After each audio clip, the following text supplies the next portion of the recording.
চন্দ্র সূর্য গ্রহণ লাগলে কি করণীয়, কি বর্জনীয়? মহিলারা গর্ভবতী অবস্থায় থাকলে কোনো কিছু করতে দেয় না, গর্ভের সন্তানের সমস্যা হয়। সূর্য এবং চন্দ্র গ্রহণের সময় মহিলাদের জন্য অনেক বানোয়াট মাসআলা আমাদের সমাজে ঠিক করা আছে যে তারা এই সময়ে সবজি কাটতে পারবে না, ফলমূল কাটতে পারবে না, সোজা হয়ে টানটানো শুয়ে থাকতে হবে। আসসালামু আলাইকুম ওয়া রাহমাতুল্লাহি ওয়া বারাকাতুহু। প্রিয় দর্শক, সূর্যগ্রহণ ও চন্দ্রগ্রহণের সময় গর্ভবতী মহিলাদের করণীয় কি, করণীয় কোন আমলগুলি তারা বেশি বেশি করবেন, এবং আমাদের সমাজে কুসংস্কার কিন্তু কথা রয়েছে যে সূর্যগ্রহণ বা চন্দ্রগ্রহণের সময় গর্ভবতী মহিলারা চুলায় জাল দিতে পারবে না বা কোনো কিছু কাটাকাটি করতে পারবে না, সোজা হয়ে শুয়ে থাকতে হবে। আসলে এগুলি কি কোরআন হাদিসে এগুলির কি কোনো ভিত্তি আছে নাকি নেই? কোরআন ও হাদিস থেকে আজকে আমরা সঠিকটি জানবো যে সূর্যগ্রহণ ও চন্দ্রগ্রহণের সময় গর্ভবতী মা বোনেরা কি কাজ করবেন, কোন আমলগুলি করবেন, কিভাবে চলাফেরা করবেন, সে বিষয়ে আজকে আমরা জানবো ইনশাআল্লাহ। আজকে আমাদের বিশেষজ্ঞ প্যানেলে বাংলাদেশের বিজ্ঞ 4 জন আলেম রয়েছেন। এই 4 জন বিজ্ঞ আলেমের কাছ থেকে আজকে আমরা সঠিকটি জানবো যে মা বোনেরা সূর্য ও চন্দ্র গ্রহণের সময় কোন আমলগুলি করবেন, কোন কাজগুলি করবেন না এবং কোন কাজগুলি করবেন, সে বিষয়ে আজকে আমরা জানবো ইনশাআল্লাহ। প্রিয় দর্শক, চলুন আমরা একে একে তাদের বক্তব্যগুলি শুনে আসি। আমরা শুরুতেই আল্লামা মামুনুল হক সাহেবের বক্তব্যটি শুনে আসি। দেখা যায় মহিলারা গর্ভবতী অবস্থায় থাকলে কোনো কিছু করতে দেয় না, তাদেরকে কিছু করতে দেয় না, হাঁটা চলার ভিতরে রাখে।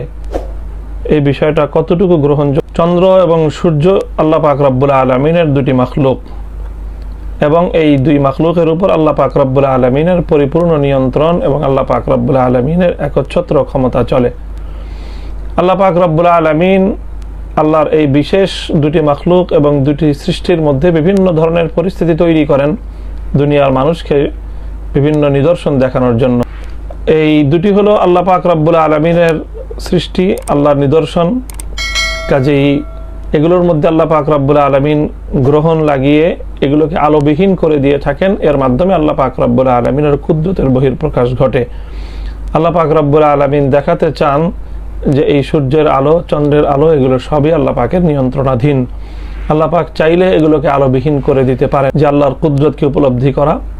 আর হলো যখন চন্দ্রগ্রহণ বা সূর্যগ্রহণ লাগবে তখন 2 রাকাত নামাজ আদায় করা।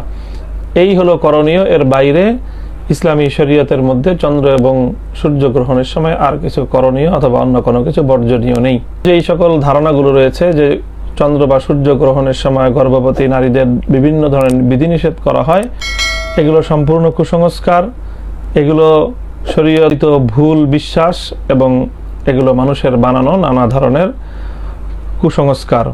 শরীয়তে এর কোনো ভিত্তি নেই, মেডিকেল সায়েন্সেও এর কোনো ধরনের যৌক্তিকতা এবং গ্রহণযোগ্যতা নেই। এই ধরনের বিশ্বাস এবং কুসংস্কারকে পরিহার করে চলা।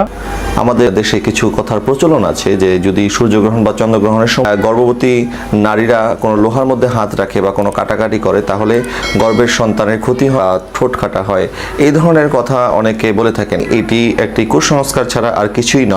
নবী করিম সাল্লাল্লাহু আলাইহি ওয়াসাল্লাম ইরশাদ করছেন, চন্দ্র এবং সূর্য আল্লাহ সুবহানাহু ওয়া তাআলার দুইটি বড় নিদর্শন। কারণ মৃত্যু বা জন্মের কারণে সূর্যগ্রহণ বা চন্দ্রগ্রহণ হয় না। যখন চন্দ্রগ্রহণ বা সূর্যগ্রহণ হবে তখন তোমরা বেশি বেশি করে আল্লাহ সুবহানাহু ওয়া তাআলার তাকবীর পড়ো, আল্লাহর কাছে দোয়া করো, নামাজ আদায় করো এবং বেশি বেশি সাদকা খায়রাত করো। মনে করা হতো যে হয়তোবা এমন কোনো বড় ব্যক্তির মৃত্যু হয়েছে যার মৃত্যুর কারণে চন্দ্র এবং সূর্য তারা শোক পালন করছে এবং গোটা বিশ্বকে অন্ধকারাচ্ছন্ন করে ফেলেছে। নবী করিম সাল্লাল্লাহু আলাইহি ওয়াসাল্লাম এই হাদিসের মাধ্যমে এই দুইটি কথারই রদ করে দিলেন। অনেকে মনে করেছিল যে হযরত ইব্রাহিম রাদিয়াল্লাহু তাআলা আনহুর ইন্তেকালের কারণে সূর্যগ্রহণ হয়েছে।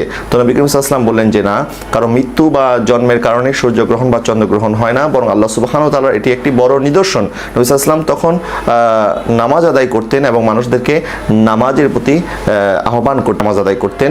যে 2 রাকাতের মধ্যে অনেক লম্বা কেরাত পড়তেন এবং অনেক দীর্ঘ সময় নিয়ে নবী সাল্লাল্লাহু আলাইহি ওয়াসাল্লাম রুকু এবং সেজদা মধ্যে থাকতেন। এইভাবে নবী সাল্লাল্লাহু আলাইহি ওয়াসাল্লাম সূর্যগ্রহণ বা চন্দ্রগ্রহণের নামাজ আদায় করতেন। এই নামাজ আদায় করা সুন্নত।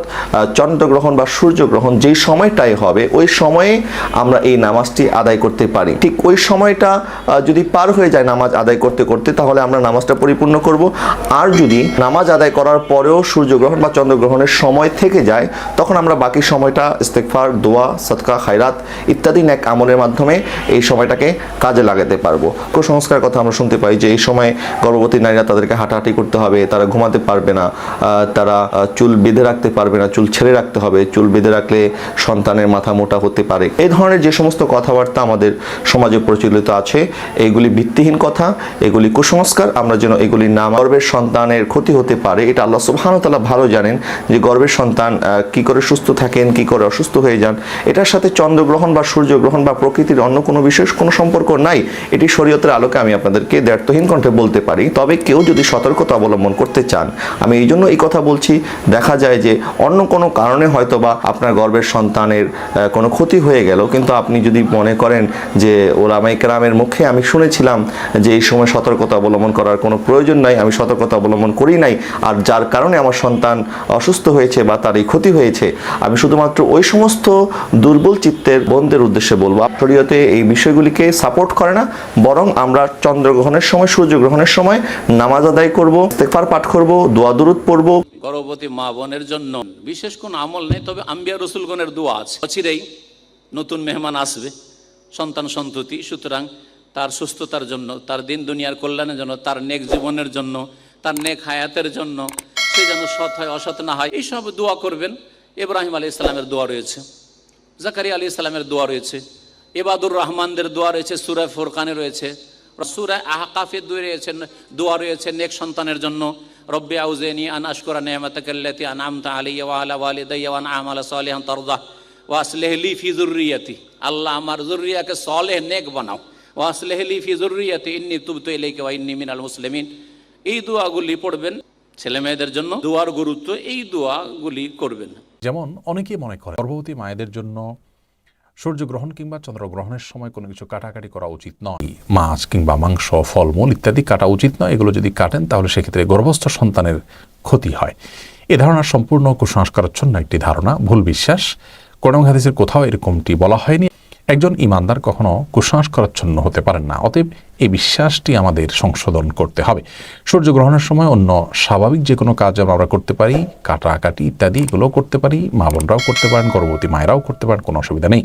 সূর্য কিংবা চন্দ্রগ্রহণের সময় নবী করিম সাল্লাল্লাহু আলাইহি সাল্লামের মৌলিক নির্দেশনা হলো সূর্য এবং চন্দ্রগ্রহণের সালাতের আয়োজন করতে হবে মসজিদে।